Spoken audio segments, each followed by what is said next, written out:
The first promise this Prime Minister made was to Indigenous Canadians, and those were the first promises he broke, with his Justice Minister supporting the Site C dam and then using lawyers to fight residential school survivors in court. The Health Minister denying medical treatments to First Nation children and using lawyers to fight their families. And the Prime Minister defined 2 Human Rights Tribunal orders for trying to pretend that Stephen Harper's child welfare plan was his own, and then shortchanging students $800 million.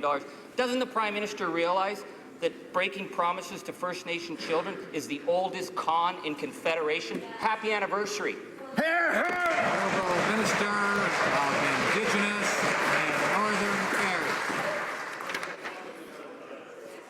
Mr. Speaker, our government is deeply committed to renewing the relationship with Indigenous people and are delivering on our promises to implement the TRC's call to action.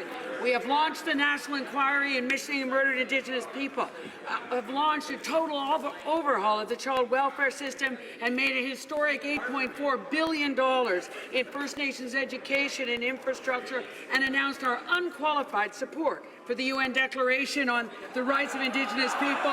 This is just a beginning. We are committed to making meaningful progress on reconciliation. Member for Portage Lisgar.